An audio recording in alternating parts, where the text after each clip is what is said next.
You don't know Flack. Thank you, Sergeant Satchel. Thank you, Sergeant.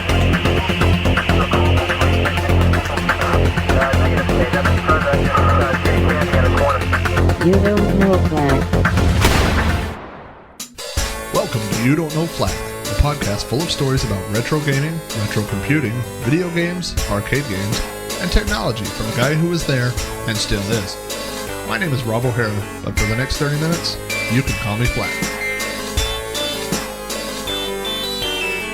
Episode 155.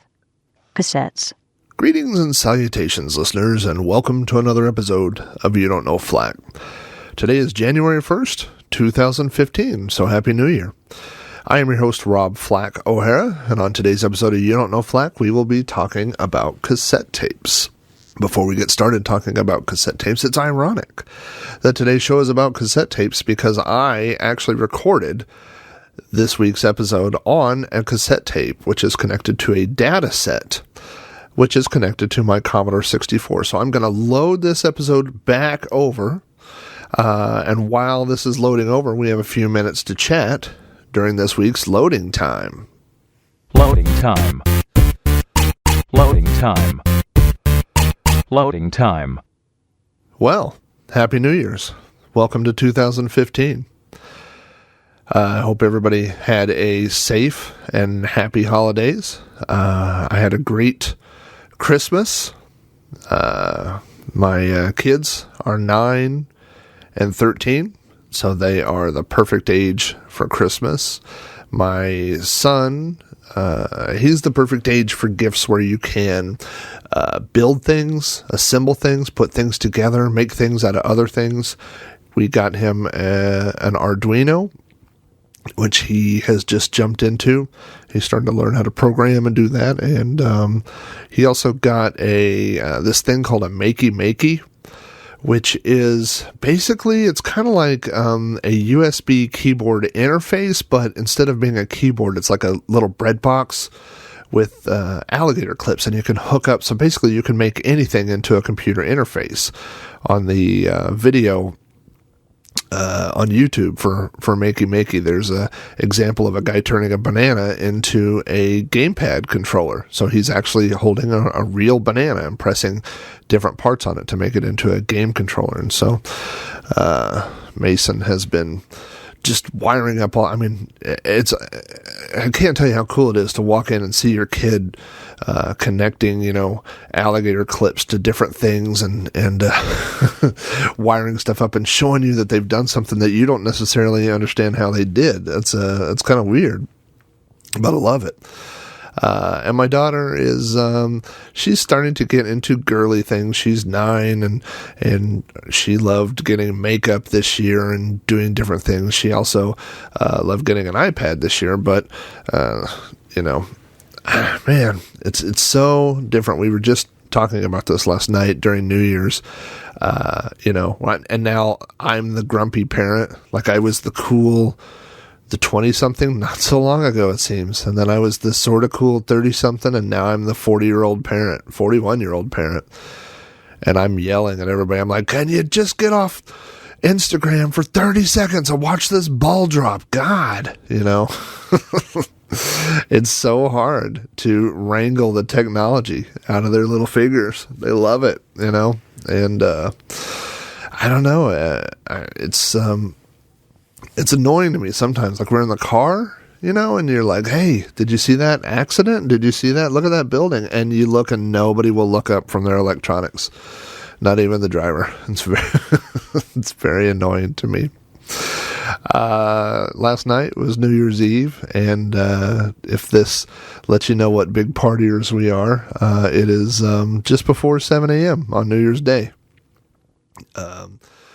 We have not gone out. My dad used to always refer to as New Year's Eve as amateur night. That's the night where the amateurs go out and drink, so it's kind of better to be off the roads and out of public places like that. So before we had kids, we would either throw a New Year's Eve party or go to a New Year's Eve party, and since having kids, then we tend to kind of stick around the house. And we're actually having some friends over tonight. I'm looking forward to that. And I'm, more than that, I'm looking forward to 2015 in general. I did a lot of cool stuff in 2014. I went on a lot of trips. I was just, if you haven't checked out my blog lately, I just wrote a post a couple days ago summing up all the things we did in 2014. And I was like, didn't we go on vacation? And I'm like, yeah, I talk to myself like that when I'm writing blog posts. I'm like, yeah, we went to California. We drove all the way to California from Oklahoma. And then I'm like, oh yeah, we also drove to Florida. And then we drove down to Austin, Texas. And we drove to Denver, Colorado. Not all on the same trip. That would be insane. But, so, we took lots of trips last year. I got lots of things. I gotta tell you, I've had some big goals. I have some goals in regards to books. I think I mentioned that I've finished writing Gastric Steps, and I'm editing it, but that needs to be finished so I can move on to the next project. I have podcast goals that I want to do. I want to continue doing this show. I've started a new show about classic retro heavy metal and hard rock called Rusted Metal. I do that with my buddy Zerb. You can find that it's on the Throwback Network, or you can go to zerbinator.wordpress.com if you want to just find that show by itself. But, I did a lot of small type goals, but I didn't finish big goals, and I kind of feel like, what's a good way to put it? You ever get sidetracked? I do this all the time, and it's partly ADD, and it's partly, I think, early onset Alzheimer's, which I've convinced myself that I've had for at least 10 years now. But I will start on something like, cleaning a room or something, and I'll pick up something and take it to the other room and set it down, and then I'll notice something and I'll be doing that, and you're completely just, you've fallen off the path. You know what I mean? Like you were going down this path, and then you just sidetracked yourself for a while, and it's not that the other one doesn't deserve attention or need to be done, but it's like you just kind of wander off the path for a while, and then you're doing something else, and so this year, I'm getting myself back on the path, just trying to set goals and move forward. And so anyway, I am looking forward to 2015, and really, I'm excited that you guys are going to come along with me. I hope you do. I do intend to podcast more. I'm setting some goals for as far as blogging and things like that. So it should be a pretty fun adventure. You can follow those adventures probably through You Don't Know Flack, but you can always come along, go check out robohara.com. That's my blog, and so everything that's going on in my life usually ends up on my blog. I would say find me on Facebook, but I got to tell you, one of my resolutions this year is to do less Facebook. I'm a Facebook addict. I'm just like your mother, that's the category I put myself in. Like, I'm that guy that once I get hooked on Facebook, man, I will sit there and refresh, waiting for new posts and seeing what's going on, and I don't think it's necessarily healthy to know every single thing that's going on in someone's life. We always said, you remember when MySpace was huge and we were like, MySpace is the greatest thing ever, and we all connected, and everybody found everybody. You found all those people you went to high school with and stuff. But then eventually you kind of got burned out, and you're like, everybody has flashy backgrounds and it's kind of crappy. And then we all went to Facebook, and it's been good. You know what I mean? Like, I have met so many friends and stuff on Facebook, and shared so many things and pictures and stuff. And I'm not saying that I don't ever want to log into Facebook again, but I'm like, have you ever just taken a picture for Facebook? Like, I do that all the time. Like, we're out and I'm like, oh, hold on, we gotta get this on Facebook. We're out eating. Let's get this on Facebook, and then it's like when you see people in real life, you don't have anything to talk about, So I don't know. I just kind of feel like I need a little Facebook break. But you can always find me on Facebook, and you can find me on Twitter. Twitter is completely different than Facebook. On Twitter, it's at Commodork. But I was explaining, my son just turned 13. I mentioned that. And the day you turn 13, you can officially get on Facebook. That's Facebook's rules. You're supposed to be 13. And so he got on Facebook, and now he's friended a bunch of my friends and stuff, and that's kind of awkward, And it's not that my kid's not a good kid. My kid's a great kid, but it's kind of like you ever go to a party, like your friends have a party, and then you bring your kid and no one else brought their kid, and then you're like, oh, I just brought my kid and let him sit at the adult table. It's kind of like that. Like your friends are commenting on stuff, and all of a sudden your kid like pops up, and you're like, whoa, that's kind of awkward, And all of a sudden I'm having to watch what I say on Facebook, and it's just, I don't know, it's definitely different, And so, and then I have to explain to my kid, like, look, on my blog, this is what I told him in the car the other day. I said, on my blog, I said probably 95% of what I say is true. And part of that's because I'm a storyteller, and so occasionally, you shift things in the story around to make it a better story. I mean, I wouldn't take people out of a story or say things that happened that didn't happen or do things just to prove a point. But you do occasionally, if you're a writer, you write, and you do tweak little things, I guess I would say. And then I'm like, on Facebook, like 75% of what's on there is probably true. And it's not, some of it's, I'm sure you've posted something just so someone else will see it, or you take 10 selfies and then you post the one that makes you look, the best or whatever, like doesn't show off that second chin or something like that. This is actually a scientific thing. I mean, I've read articles about this, that people that are on Facebook too much get depressed. And the reason why is because they're comparing themselves to other people who only post the good things that happen in their life on Facebook, so you're trying to compete with this unrealistic, bar that people are setting, oh, I did this and I did this. And then they don't tell you, the bad stuff that's going on or whatever. So, you can't just look at Facebook and say, oh, that's someone's reality, But then I had to tell him, on Twitter, it's like 25% of what I say is true. Twitter is like where you get on and you make one-liners and jokes and you're funny, and you do all kinds of little silly things. I mean, I was just posted the other day on Twitter, like all these things about my uncle. I forgot what it was, like my Uncle Will or something like that, like funny things about the holiday. I don't have an Uncle Will. It's just funny, things that you come up with. And that's, all that stuff is confusing to a kid, because when they see things online, they think it's the truth. You know what I mean? So I don't know. It's interesting to watch another generation come into the online world. My daughter, a couple of months ago, told her brother that she was scared, and the reason she was scared is because somebody had posted something scary on her Instagram account and said, if you don't share this, then this guy will come to your house or whatever. And it was a picture of a guy looking in through the blinds, I mean, it's kind of a creepy picture.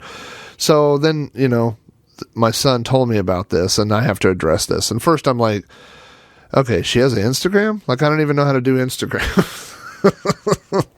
And then you have to explain to a 9-year-old that what a troll is online. You know what I mean? Like, and they're like, why would somebody post something that's not true? And you're like, God, if I could answer that, who knows? You know what I mean? I don't know. It's difficult, with kids in today's online world. What are you going to do?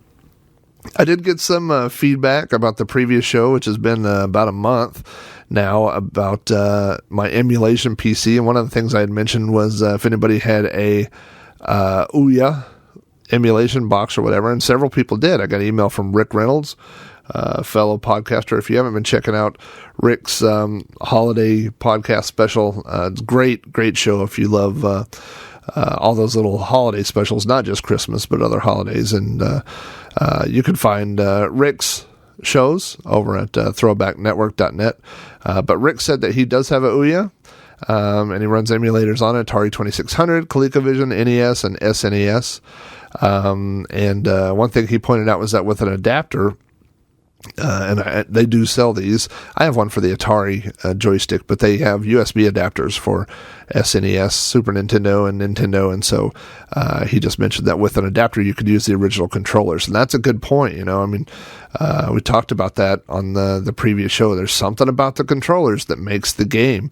Atari games, playing old Atari games does not feel right on a D-pad to me, Commodore games don't feel the same if you're playing them on a keyboard and not with an Atari joystick. So, I got a voicemail from David M.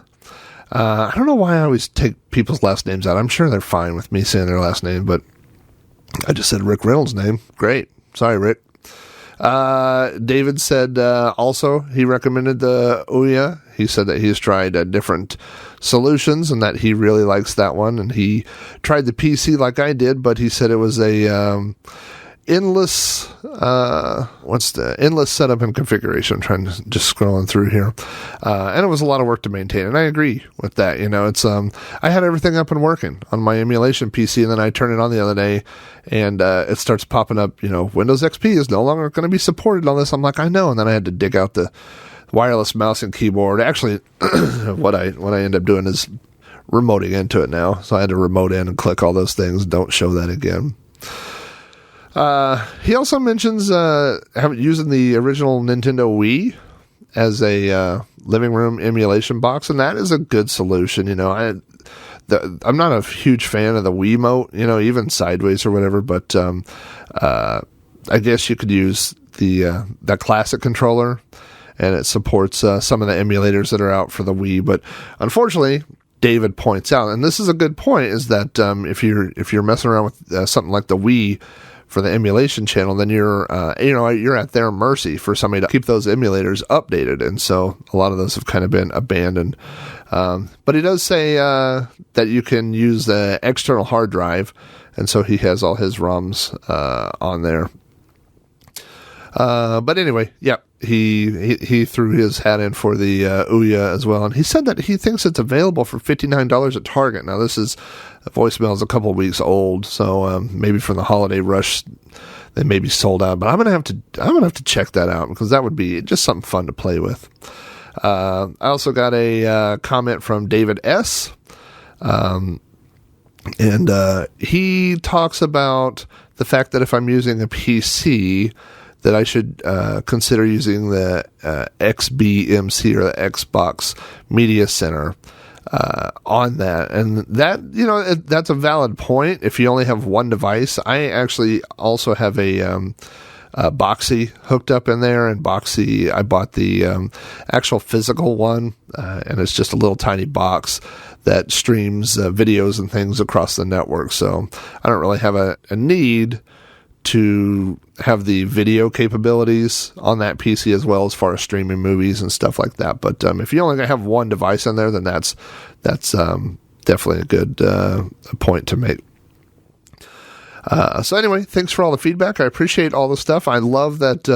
I love that people that listen to the show are the type of people that are doing what I'm doing, putting things in their living room to play games and watch movies and do all that. So thanks for the feedback. If you have feedback about this episode or any other episode of You Don't Know Flack in general, you can email me at robohara@robohara.com. You can leave a message for me on the You Don't Know Flack voicemail box at 405-486-YDKF, or you can leave a comment on the Facebook page, which is at facebook.com/You Don't Know Flack. Wow, it took a long time for this episode to load off the data set. Turns out the Commodore data set's not very quick, but looks like the episode's loaded now, so let's go ahead and press play on this episode about cassette tapes.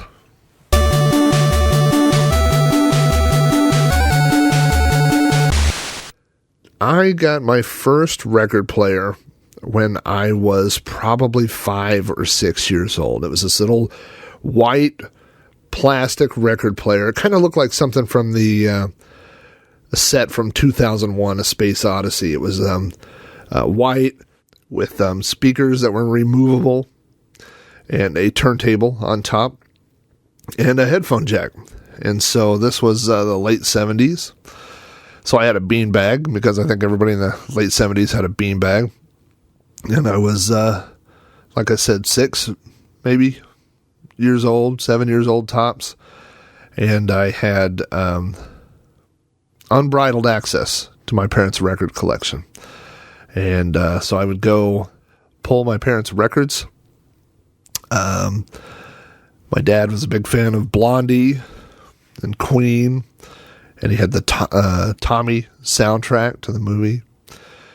And they had lots of Beatles records and Jimi Hendrix records, and so as a little kid, I would go get these records and just put them on the turntable, plug in a headphone jack, and sit there in my beanbag and listen to music.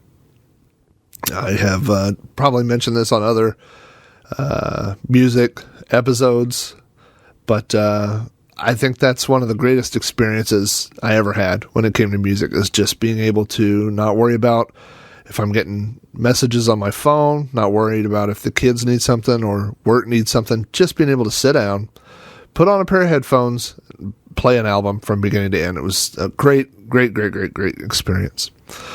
And so I grew up loving music, and I would get an allowance. I think I got an allowance of a couple bucks a week, and I would, my parents would take me to Walmart, and I would buy 45s. So all those Queen singles that I'd heard from my dad's albums, you know, We Are the Champions, We Will Rock You, Another One Bites the Dust.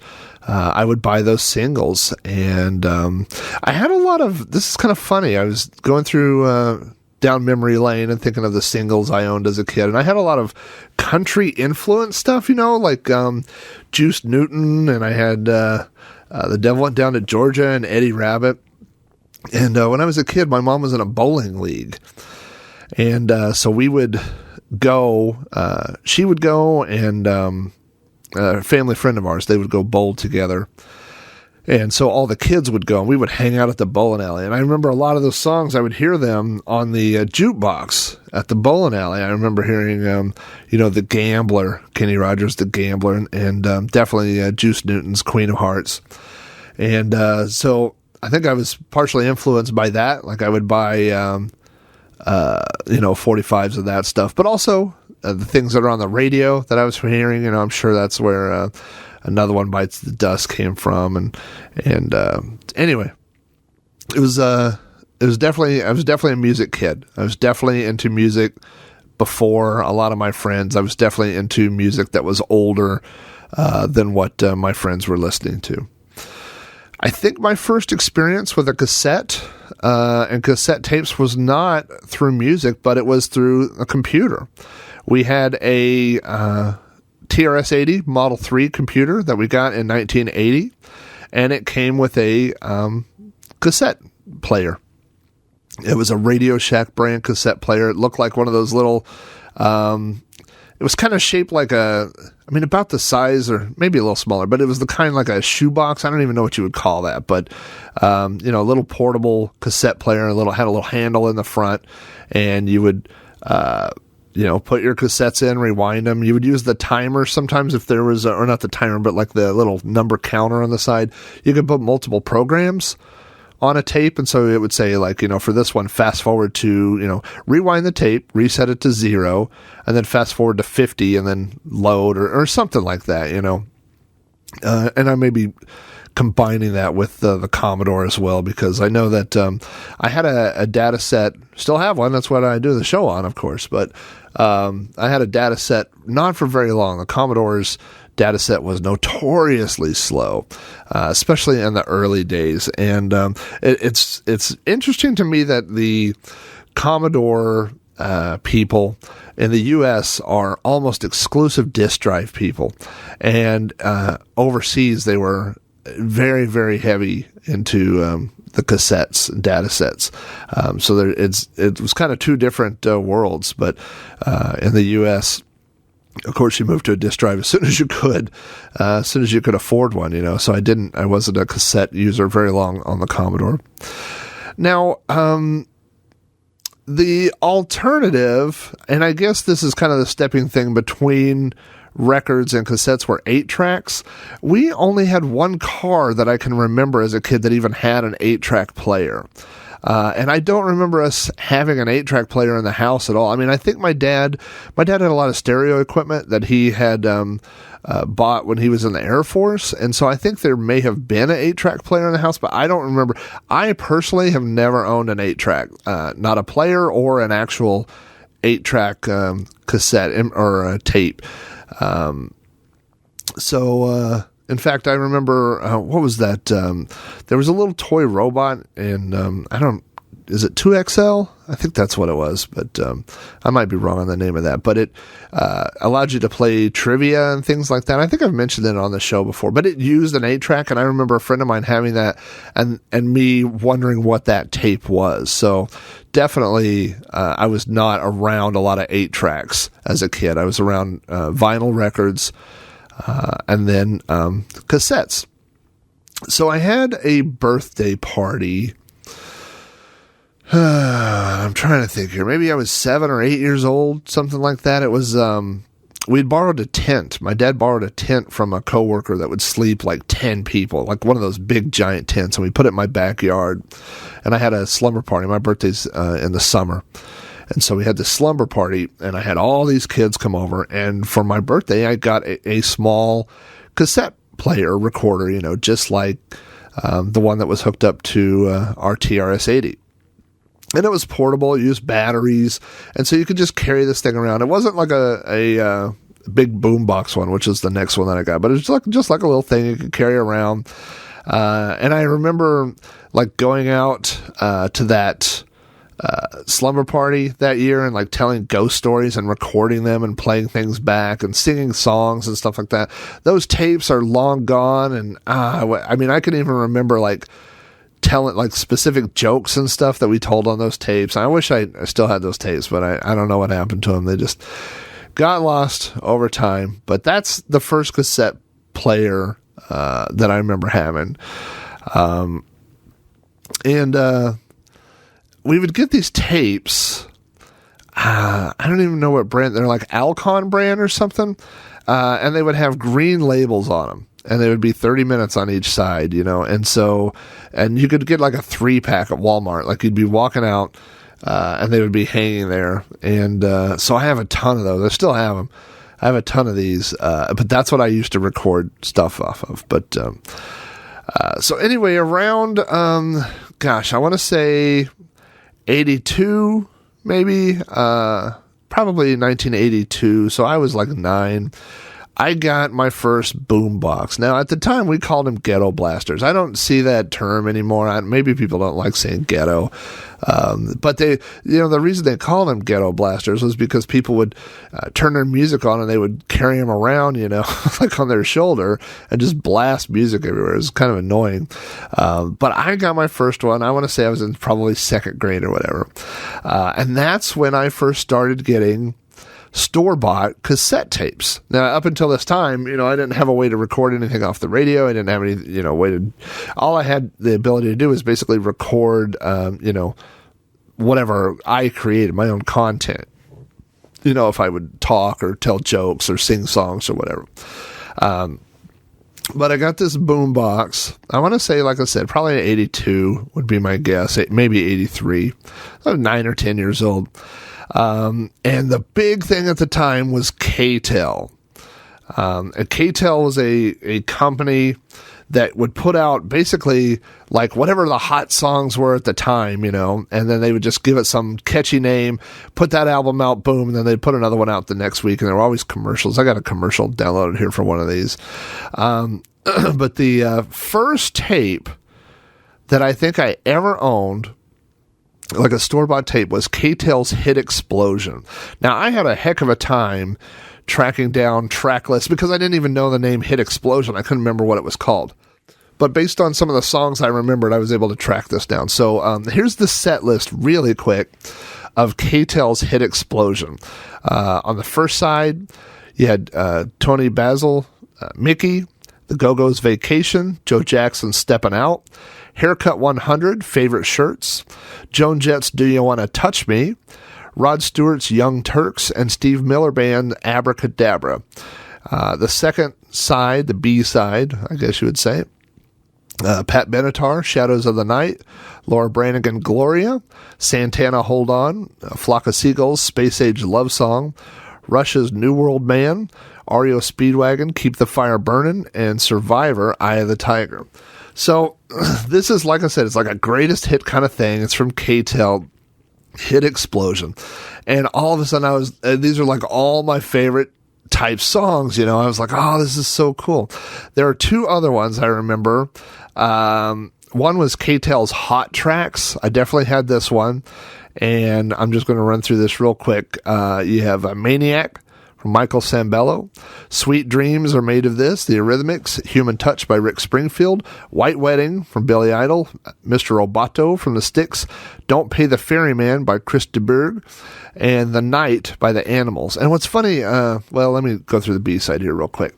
King of Pain by The Police, This Time, Bryan Adams, Rock of Ages, Def Leppard, Mexican Radio, Wall of Voodoo, Promises, Promises by Naked Eyes, So Wrong by Patrick Simmons, and Dead Giveaway by Shalimar. Now, I think, you know, now that I'm looking at this, I wonder if this track list is not from the vinyl album, because I don't recognize the last two songs on either one of those, and I'm wondering if maybe the cassette only had the first 5 on each side. I don't know, but I'll have to look at that, because that's So Wrong and Dead Giveaway, I don't think I've ever heard of those songs.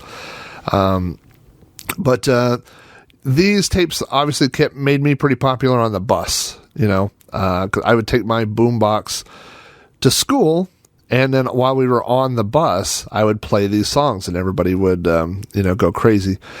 Now, the third one here, I actually think I had on vinyl, but because I'm looking at this, and I don't remember playing this, but this would be K-Tel's Star Power, and I have a commercial for this right here. Star Power, featuring Miko's theme from Star Wars, lifts off with Paul Nicholas, Little River Band, Babies, Ellen O'Day, Kiss, and Fantastic Firefall. Just remember I love you. Galactic Force from Foreigner. The flagship of the galaxy, K-Tel. Star Power.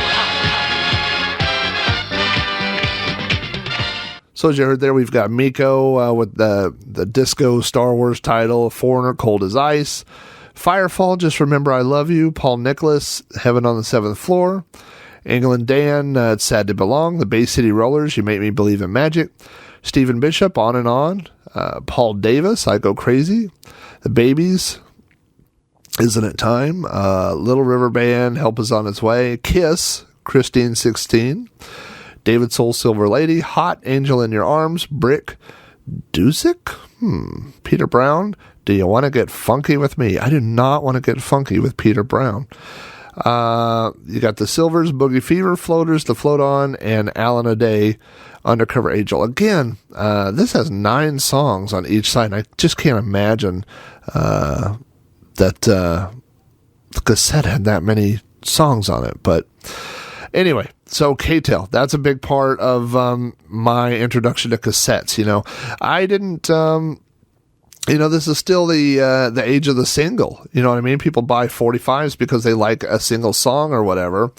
And so, you know, if I heard, let's say, Foreigner, Cold as Ice, I remember loving that song, you know, and so, I didn't necessarily want all the Foreigner songs. I just wanted that song. So these K-Tel albums were a good way to get a whole bunch of, hit songs all in one place. Now, the other thing my boombox had, not only did it have the cassette thing, but it also had a radio. And so with that and those, green cassette tapes that I used to buy, you could record the songs, directly from the radio.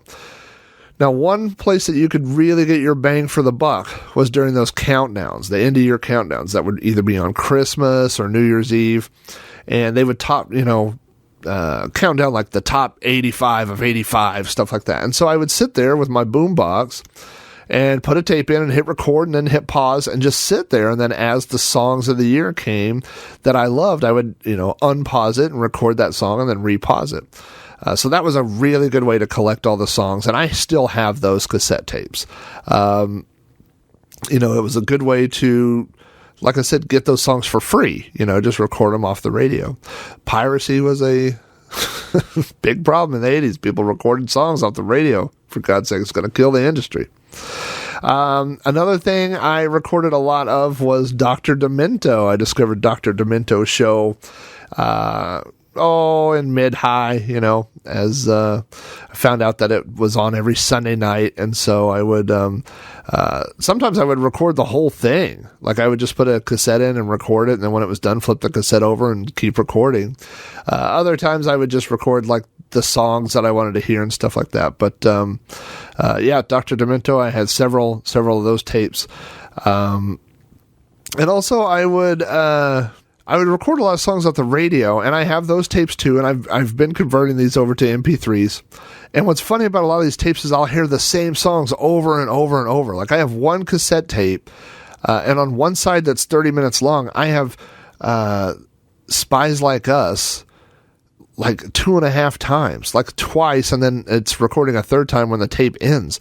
So I must have not remembered that I'd got it, I'd be like, oh, here's Spies Like Us. I love that song. And I would record it and just over and over, So that was a good thing about those year-end countdowns too. They were only going to play the song one time, so you wouldn't end up with the same song over and over on your cassette. Now, this is a funny story. The cassette deck in my boombox held the cassettes upside down and in the front. So you had to turn the tape upside down, you put it in this little plastic tray, and then close the tray. And that's how it, accessed the tape. Well, eventually that little plastic tray broke off. It had these little plastic hinges, and they broke, and then that was that. So it still worked. But gravity would not hold the tape in. So you had to put the tape in and then press play. And then once the tape was engaged, it would hold it in there and play. But when you got to the end of the tape, it would automatically stop, and then the tape would just fall out. And so I had a bed with a headboard, and I put the boombox over on the headboard, So I remember several times like recording Dr. Demento, which was on late Sunday night. And so I would put a tape in there and hit record, and then all of a sudden, after an hour or 30 minutes or whatever, you would hear clunk, and then boom, and then the tape would fall out onto my bed, and I would have to find the tape and flip it over. I remember more than once falling asleep with a tape playing, and then I must have rolled around in my bed, and then getting to the end of the tape, having the tape fall out and hit me right in the head. And that happened more than once, which is ridiculous that would have, like, you would think I would come up with a solution, but I do remember that happening. Another thing about that era, about having a boombox, a ghetto blaster, whatever you want to call it, was breakdancing. Breakdancing was huge in the early to mid 1980s, and I was totally into breakdancing. And so, you would go outside and work on your sweet moves, work on your moonwalk, work on your wave, your pop and lock. I'm trying to think of things. Work on your centipede. I did not work on my backspin because I was on a street with a lot of gravel, and it would really hurt. But, take your boombox out there. There was a street corner right outside my house, and put your boombox, and you get your sweet breakdancing tunes, and just put music on and go out there. And I remember even doing that later when I was into skateboarding, and I would go outside to work on trying to figure out how these guys were, doing ollies and stuff like that. And I would take cassettes out there and, just play music outside, no headphones or anything. Just, I hope the whole neighborhood wants to listen to NXS and crank it up and sit out there and skateboard, But it was that era, it was the breakdancing era, where I began recording tapes and trading tapes. I finally got a desk, I would say, stereo unit, and it had a record player, but it also had dual cassettes. So that allowed me to not only dub records onto cassette, but also one cassette to another cassette. And so I had kind of started trading tapes with some friends of mine. Now, I had Beat Street, the soundtrack, on a vinyl, and I had Breakin'. And my friend Patrick had the Fat Boys And I had another friend, Ross, who had Run DMC. And so we would, loan each other, give each other cassettes and make copies of these. And then eventually, we all had copies of what everybody else had. I remember, this is a weird memory I just had, but the copy of Fat Boys that I had from Patrick is on a real estate seminar set of tapes. And, when you were a kid, you could just go buy cassettes all the time, and they're kind of expensive, or, you'd go through them more quickly than you would acquire them. So I think my mom a couple of times had bought these things where, at a garage sale, it would be a 10-pack of, how to do real estate or whatever, of cassette tapes. And I should mention, I guess if you're not familiar with cassette tapes, maybe you are, maybe you're not, that they have a little tab on the top that you could break off, and that was like making it where you could write to the tape anymore. So if you recorded something and you never wanted to record over it, you would just break that little tab. And the tapes that you bought from the store, the tab was already broken. But you could put a piece of tape over that, like a little black piece of tape or something like that, and then you could record over it again. And so my mom would buy these things like I said, I remember this one, it was steps to real estate success. And, it was 10 tapes or 12 tapes, and give it to me. And I would just put tape over all the little things and reuse those tapes. So, it would say episode 5, how to flip property. And then it would all be scribbled out in Sharpie, and then it said Fat Boys. So I bet those tapes are really expensive too, but I didn't care. I had no interest in flipping property. So I started building up a little collection of copied tapes, and like I said, I would take the boombox out with me if we were breakdancing, or I'd take it to school. Mine had a little handle, take it to school, and especially on the bus. I think my boombox used 6 D-size batteries, if I remember correctly. It may have been C's, but I think they were D's. And I'm pretty sure it held 6 of them, because I remember there was a thing for 4, and then when you pull those 4 out, there was a little trapdoor thing for 2 more. And I don't remember how long that lasted, but it didn't seem like it lasted a whole long time, And that's something funny, too, that I don't know that kids today will ever experience this, but when you had stuff like that ran on batteries that was analog and not digital, when the batteries started slowing down, it would slow down when the batteries wore out, you know what I mean? So your tape would just start playing slower and slower and slower. And, I think obviously now with phones and things like that, your voicemail's not slower. It's just your phone turns off. It doesn't work anymore. Wouldn't that be cool? If you're talking to somebody on the phone, then they're like, you're like, oh man, I gotta charge my phone. Everybody's talking slow. That'd be terrible. So I was definitely a boombox kid. I carried it around. I remember we went on a few school trips, and we would take a bus, like we went to Odyssey of the Mind and some other things for school, just field trips. And the cool kid got to sit in the back of the bus with a boombox, and then you were the entertainment, I definitely remember going on a school trip, and this would have been, I don't know, 7th or 8th grade, this scares me so much because my kid is in 7th grade now. And I had a boombox, and somebody had brought the first Two Live Crew album, and boy, did we learn some things from the Two Live Crew. They were talking about things I didn't even know that men and women did together. And I remember thinking, man, if a teacher hears this, they're going to take my radio. It's going to suck. But you know what? Sometimes when you're the DJ, you gotta play what the crowd wants. I did eventually get a Walkman, a tape playing Walkman. Not just a radio one. I want to say that it just used 2 AA batteries, which I can't remember. I mean, it seems like it would need 4, but when I looked online, it looks like maybe they just used 2. I don't know. I remember I went through batteries really quickly. I had this funny memory about having a cassette playing Walkman. Is my buddy Jeff and I, we would go on weekend trips. His sister played softball, and she played softball in tournaments and stuff, and they would be out of town.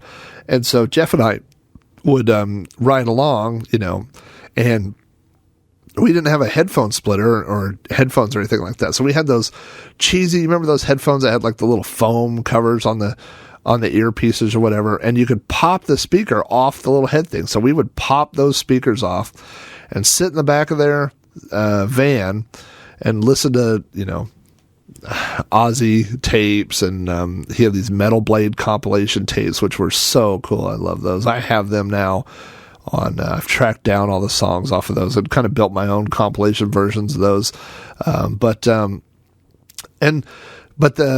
couldn't split the headphones very far. So we would sit more or less, two dudes in the back of a van with our heads 3 inches apart, each of us with one earbud, holding it to our ears, listening to it. I guess that's how bad we wanted to hear Ozzy's Ultimate Sin. That was good times, though. Let's see what else. I got a cassette tape. I still have this cassette. This kid at school, his name is Matt, was like into music that I'd never heard of, and he made me a cassette tape. And it has Minor Threat, Out of Step on one side, and it has Dead Milkmen, Big Lizard in My Backyard on the other. Two things I had never heard of. And I wore that tape out.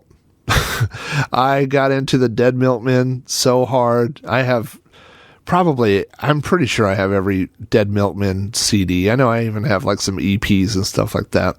But I really got into the Dead Milkmen, and I really got into punk. I wasn't really into the Sex Pistols yet at that time, or anything that would have been not on the radio kind of stuff. But Minor Threat, I was like, what is this? And so it was funny, back then somebody could dub off a tape and hand it to you, and it would, that cassette changed my life. Those are music that I was not exposed to, that all of a sudden changed what kind of music I was listening to, so that kind of stuff was awesome. And cassettes being completely portable, you made somebody a cassette, throw it in your pocket, and then when you saw him, you gave him a cassette, and that was it, Now, my buddy Scott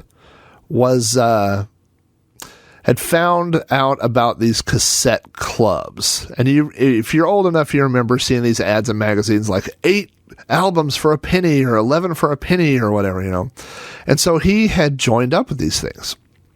And he brought it to school and showed it to us how it worked. And at this point, we were probably in 9th grade. I started working at the concession stand when I was in 9th grade, so I had a little bit of disposable income, and so he showed us these ads, and basically what it was is you would sign up, you would join, whoever it was, Sony or Columbia Record Club or Cassette Club, and you would get 11 albums for a penny. All you had to do was pay shipping. And then you had to agree over the next 6 months to buy 6 more at full price. And full price wasn't that bad. They were probably $10 or less, and then at that point, your obligation was over. So you could quit, and then you could rejoin. So we started doing that. And I would liken this to the first time people discovered Napster, and they were like, I'm going to get everything, You remember that? Or however you started getting music online at the very beginning. And it was like that. I would sign up to this thing. And also, if somebody used you as a reference, you got like 3 free tapes or something. So we would all use Scott as a reference. And, or, like a referral. And then we would sign up and we would get 11 free tapes. And I remember I definitely got a bunch of Iron Maiden tapes. I got Megadeth. I got, I don't remember if I got Metallica from there or not, but like bands that I'd heard about, like Iron Maiden, I'd heard about, but hadn't listened to. And I was like, that sounds cool. Let's just buy all these Iron Maiden ones. And, then you would get the tapes, and they weren't like the original tapes. The songs were the same, but, like I remember I definitely got Guns N' Roses' Appetite for Destruction. And it had the album cover on the front. And then I remember very specifically that the cassette tape was white. And so this friend of mine who had got Guns N' Roses' Appetite for Destruction starts talking about, the alternative artwork that's on the inside. And I'm like, what are you talking about? Like on mine, it was just a piece of paper, and on the front was the cover, and then the inside there wasn't even any printing. It was just white paper. And And then I got in his car, and he shows me his cassette, and his cassette is like clear plastic, and mine was white plastic, So mine was obviously a very cheap, dubbed off version, with just the outer artwork, and all those tapes I got were like that, all the Iron Maiden ones and the Megadeth ones. So I didn't have the big thing that I was missing. I didn't have the lyrics, because if you bought the real one, you got the lyrics printed on the inside, but from the record company you didn't get that, But it didn't really bother me. This was the time of Headbangers Ball. And so I would see all these bands, and like, I'm sure, SOD, like I was like, oh, there's SOD, and, you get that, and I'm like, boom, I just buy that cassette. There's MOD, there's this band, there's that band, and just, and then I would sign up to the record club again and buy all these tapes. And then, you had to buy 6 more over 6 months, but sometimes I would buy them all the next month. And then then you send in your little thing saying you quit. And then you had to wait a month, and then I'd rejoin. So, I started building a huge cassette tape collection, by doing that. By the time I was 14, I mentioned that I worked at the concession stand, but I also got a motorcycle, and I was free to drive around. So there were all these little places around Oklahoma City. There was Midnight Music, Rainbow Records, Happy Days Records, which is somehow still around, and Sound Warehouse. And so I would just go down to these places. Like, I remember the first time I got money, and I drove my motorcycle over to Rainbow Records, and I went in, and all their cassette tapes were alphabetical, and so I would go over to the little rock/metal section, and I start at the very beginning, and I'm like, Anthrax, what's this? And I look, and it's got this album cover, and it looks like, something scary. I'm like, boom, I'll take it. And that was it. Like, I would literally just start at the beginning, and I got AC/DC and Anthrax and all these, alphabetically, just going through and looking for scary album covers or whatever. That is, I'm sure I totally remember getting Slayer, like, just seeing this album cover and be like, that looks like something my parents would hate. And buying it, and I totally remember DRI, which is a band, punk band, stands for Dirty Rotten Imbeciles. And I don't think anybody ever told me about DRI. I don't remember anybody ever hearing about DRI. Like, I remember just going into Midnight Music and being, looking at the tapes and saying, oh, here's Dirty Rotten Imbeciles. That sounds good. And just buying that, So that was, and I probably had too much disposable income if I was just buying cassettes, but also they had a lot of used cassettes. So I remember they had a lot of like $4 and $5 cassettes and stuff like that. But I did buy, cassettes based off of, things.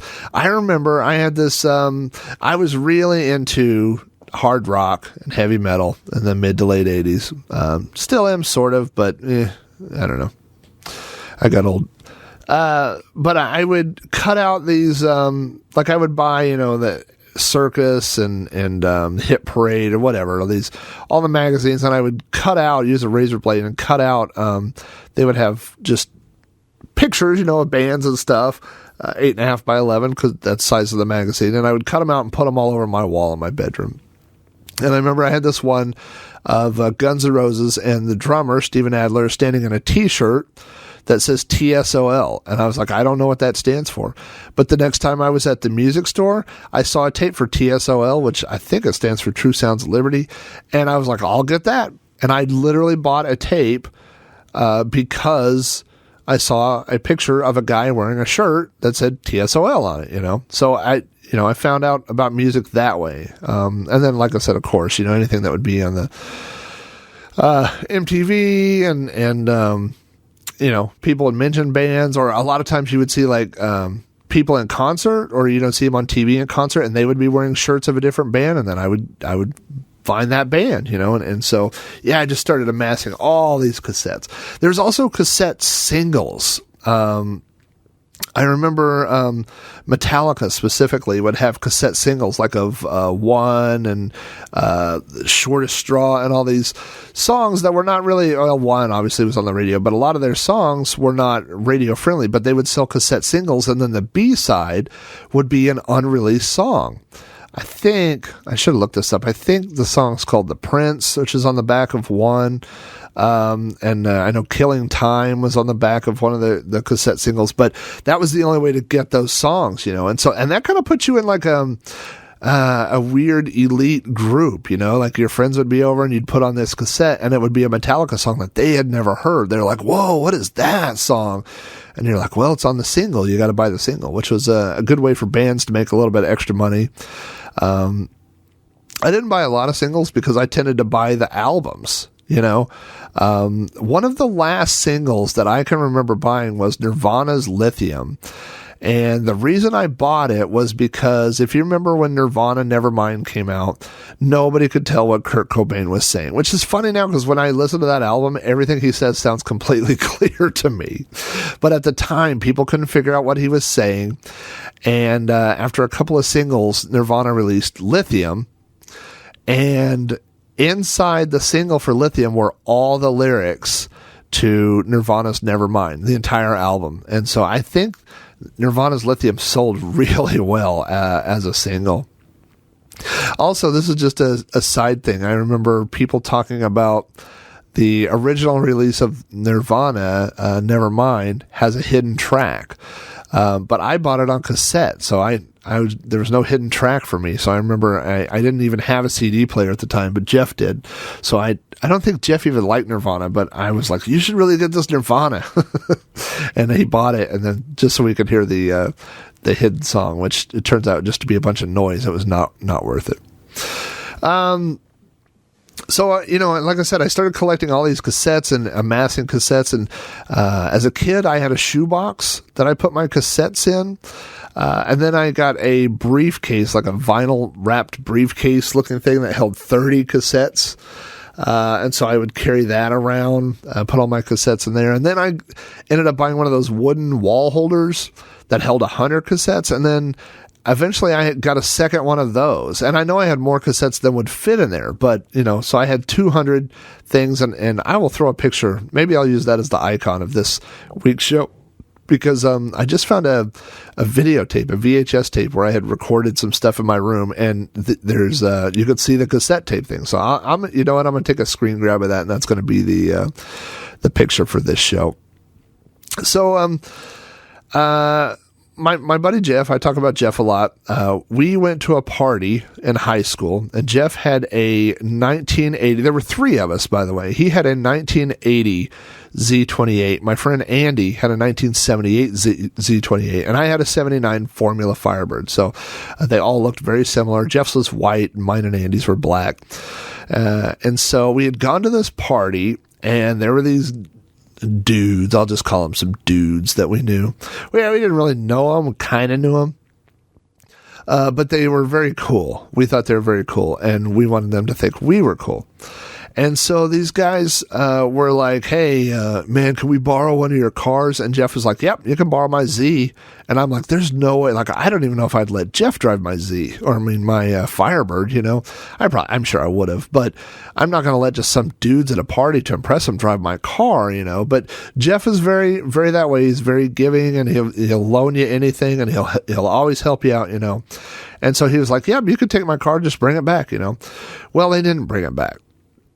They actually got arrested for breaking into cars, and they were doing that while driving around in Jeff's car.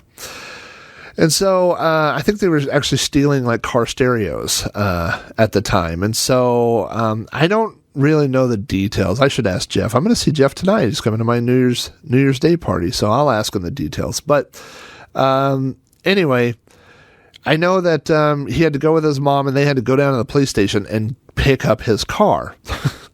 And so he got his car back, and maybe I saw him the next day. I'm sure he didn't come back to the party, but I think I saw him the next day.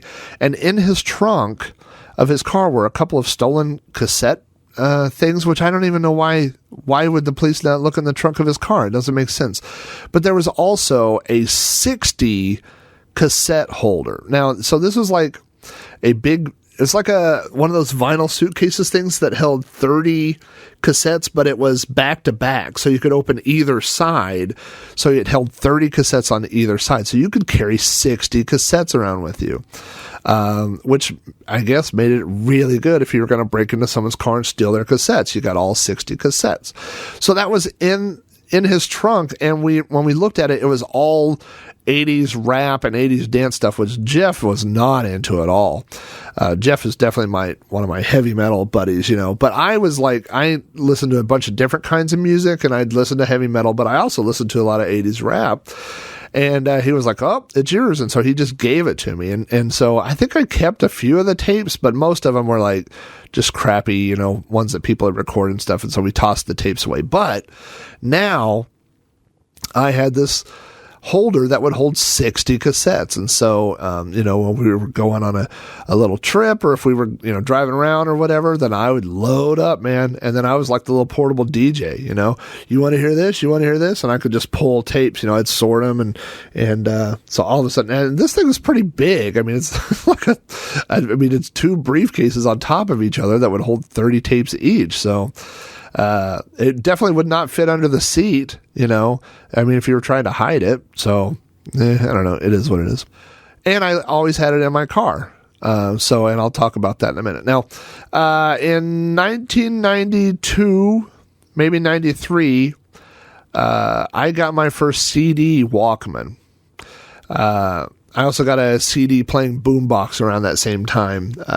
And it, the selling point for CDs was that they never wore out, which we know is not true anymore. I mean, bit rot and things like that, and they scratch, but cassette tapes, were susceptible to heat damage. Like if you had a cassette and you left it on your dash for a day or two, it could warp. The tapes could melt, the tapes could get eaten, So there were all these things that went wrong with cassette tapes. So CDs were like, oh, this is going to replace cassettes, which obviously they did. But I didn't have a CD player in my car, but I started buying CDs because I got this CD boom box, for my room. And then I got a CD Walkman. And so I wanted to listen to CDs in my car, So what people would do is you buy these little stupid, I'm sure you've seen them, cassette adapters, and they would hook up to the headphone jack. So you plug it into the headphone jack, and then you plug the cassette into your car cassette player. And then, so the car thinks it's playing a cassette, but it's really, getting the feed from, your little CD player. And of course mine skipped like crazy. I mean, anytime you hit a bump, I don't know, they didn't have the buffering, that we have now. So, it would skip all the time or whatever. I had a pillow, like the pillow from my bed in my car, and I would fold it up and put it in the middle dash in between my two front seats and put the CD player on that to try to get it from not skipping, It was just really a pain in the butt, but I didn't have that many CDs at the time, so I still carried around this 60 holder thing of cassettes. And I didn't want to buy the same CDs that I already owned on cassette. Like, why would I buy Back in Black on CD when I already have Back in Black on cassette? It just didn't make any sense to me, And so I had I was driving a Ford Festiva. I had long since blown up the Firebird and then blown up the Mustang and sold the Buick Regal and all these other cars. And finally I was like, I need something slow with good mileage. So I was driving a Ford Festiva. And I took the back seats out. This was during the time where everybody wanted to have big giant stereos, and so I built this giant box that was terrible with two. I'm trying to remember what all was in there. I know I had two giant subwoofers, and I had some 6x9s, and I had some smaller speakers and some other speakers. It was just anytime I had money, I'd go to the flea market and buy speakers and cut holes in this stupid box and add another amp and add it. So it was, like I said, it was ridiculous. And I was working at Pizza Inn at the time, and I came out from work and walked around the corner, and I had this vivid thought. I remember looking at my car and thinking, I don't remember parking in all that broken glass. And then I looked and I was like, son of a bitch, I don't have a window. And I looked and it was all gone. I mean, the stereo was gone. My CD player was gone. The speakers, the box, everything was gone.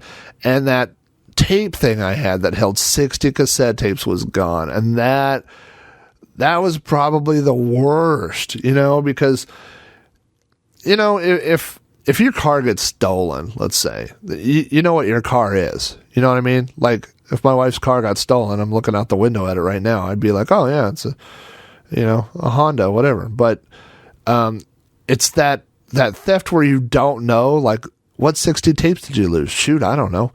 I know that all my Metallica tapes were in there. I know this and that, but then all of a sudden you come up with a list of 14 tapes and there were 60 missing, so but that is the moment where I quit buying cassette tapes. I've kind of stopped buying cassette tapes anymore, but, that was the point where I started just replacing those with CDs. I don't think I ever bought a cassette after that. Like I said, I hadn't bought, Metallica or any of the bands that I listened to that I had on cassette because I didn't want to double dip, but once the cassettes were all stolen, then I was like, that's it. And so I just started buying CDs after that. So if you know me, you know that I'm a borderline hoarder. And then I have a lot of things from my youth, and I have a lot of things in my house. And so you're probably wondering, what cassettes do I still own? Well, I still own all those cassettes, basically every cassette all those radio ones that I had as a kid. And I'm going to put a link in the show notes. I'm going to somehow try to make these available to people. I don't know how I'm going to do it yet. I got to find a place that is not going to kill me for copyright stuff, and a place that is not going to kill me for bandwidth. But I'll try to find a place where I can stick some online. And if you want to listen to some of those, and they're just recordings of, the radio from the 80s. So the quality is going to be what it is, and the songs are going to be what they are. But I'm going to put that in the show notes. I'm going to make that a project today. And the way that I did that, the way that I captured those in is I bought a dual deck cassette player several years ago from a thrift store. I look every now and then at the thrift store. I always see them. Dual deck. All you need is a standalone dual deck cassette player. And they're usually $5 or $10. I see them all. I mean, a really nice one might set you back 20, but I mean, I have two of them, a JVC and a Kenwood. Both are, very good brands as far as stereo equipment goes. And I think I paid $10 each for them. And they all have RCA outs. And so you just need a cable that has RCA males on one side and an 1/8" jack, which is like a small headphone jack, on the other. Plug it right into the sound card on your computer. You can record cassette tapes using Audacity.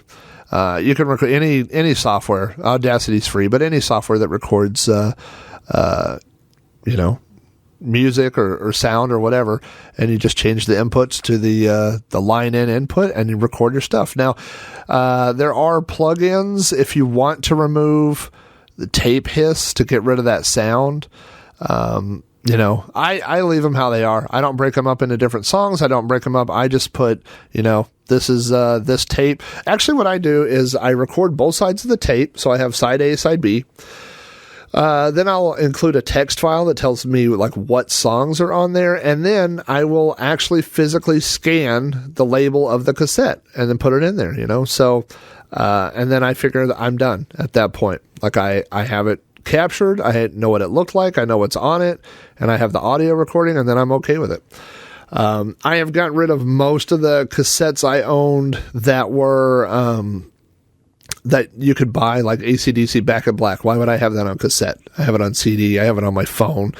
I think when a certain person calls me, it's their ringtone. So, I don't need that cassette anymore. Now, I do have some cassettes of local bands that never came out on CD and that I'll never be able to get again. And I've recorded those over into MP3, but I still hang on to the cassettes just because they're irreplaceable. I'm never going to find those again. So I do have some of those. You know what? I don't even know why I would throw this out. It's not a good story. I mean, it's stupid, but everybody remembers when the late 80s, early 90s when NWA came out. It was not Advent, but the gangster rap. And gangster rap came out, and everybody, of course, I was a little white kid living in suburbs of Oklahoma, so this was a world that I was not familiar with, later on when we saw movies like Boys in the Hood, New Jack City, and things like that. That was not my life. You know what I mean? I had never seen anything like Compton. I suspect most people haven't. And, so I got into, gangster rap as far as listening to NWA and Eazy-E and Ice-T and a lot of that stuff. And I still listen to some of that, not around the kids, but anyway, then there were a bunch of knockoffs, other bands that were trying to get on that bandwagon. And there was one called, HWA, which was Hoes with Attitudes. And the name of their album was Living in a Hoe House. And I remember seeing that cassette one time, and I bought it just because I was like, that's funny. And it is, the exact opposite. It's like everything that NWA would say against women, it's them saying against men. So it's the Hoes with Attitudes. I have that cassette tape. I don't think that ever came out on CD. That's not it was just a flash in the pan kind of thing, So those are the kind of cassettes I still have. I still have Hoes with Attitudes. The cassette. I don't have them in my real life. So those, like I said, those local bands, I still have a few of those, type of cassettes, that I went to shows and bought their cassette or whatever. It's, like I said, all the ones that I recorded, things off the radio or things of me and my friends or whatever, those are all recorded. I still have those in a box. And so I'm almost done, recording in everything, that I want to record.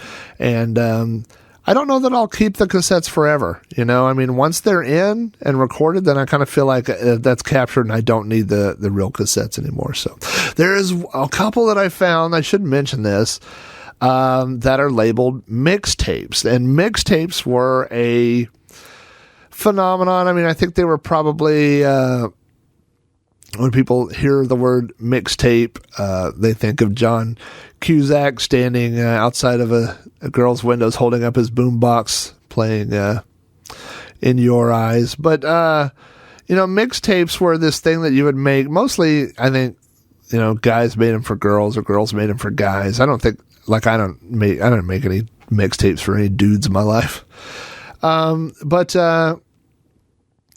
They were, like if you were trying to tell a girl something and maybe you didn't have the right words or maybe, but Peter Gabriel did or whoever, and then, you would put together a tape, would dub off different songs and in a different order and maybe tell a story or whatever, and it was very,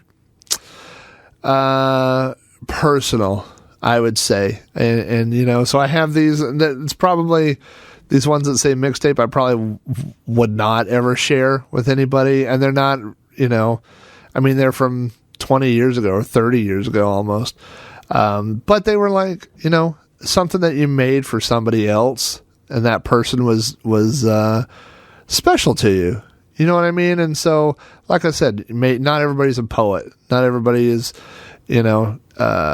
able to, I don't know, whatever, create art or something like that. But you could take those songs, and just capture that moment, like what, how you felt about that person at the time or whatever, and the thing is, what's funny about them is when you go back and listen to them, it takes you right back.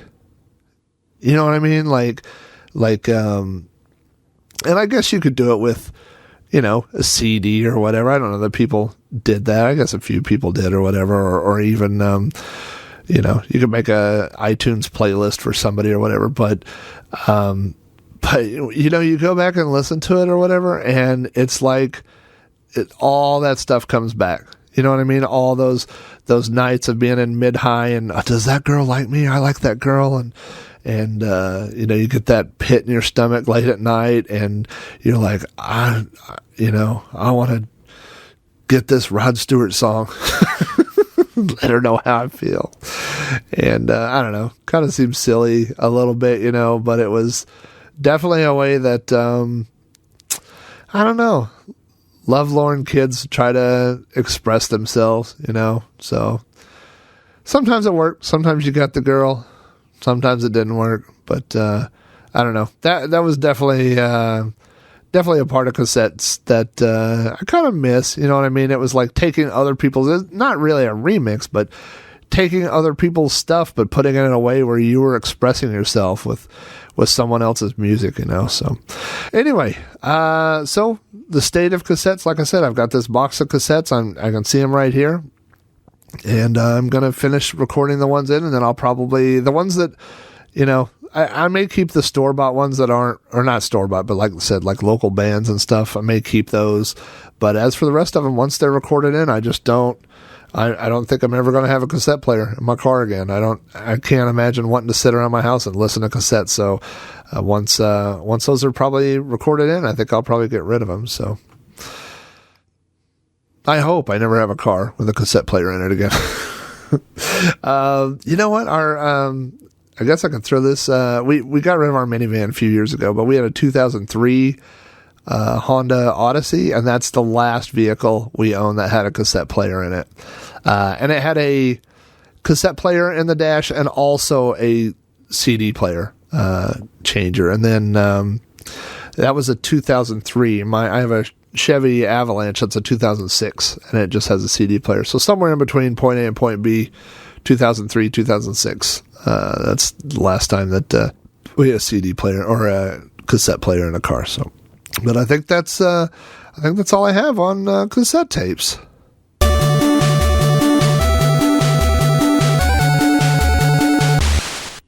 That wraps up another episode of You Don't Know Flack. Thanks so much for tuning in. If you'd like to send me feedback about this episode or any other episode of You Don't Know Flack, you can email me at robohara@robohara.com. Contact me on Twitter at Commodork. Follow the show on Facebook at facebook.com/You Don't Know Flack. That's all one word. Or leave me voicemail on the You Don't Know Flack podcast hotline at area code 405-486-YDKF. You Don't Know Flack is available from iTunes, Stitcher Radio, the You Don't Know Flack RSS feed, and through throwbacknetwork.net, your home for quality retro podcasts. If you'd like to hear more podcasts from me, check out my Commodore 64 themed podcast, Sprite Castle, at spritecastle.com, and Throwback Reviews at throwbackreviews.com. Both of these shows are also available at throwbacknetwork.net. Thanks again for listening, and we'll see you next time on another episode of You Don't Know Flack.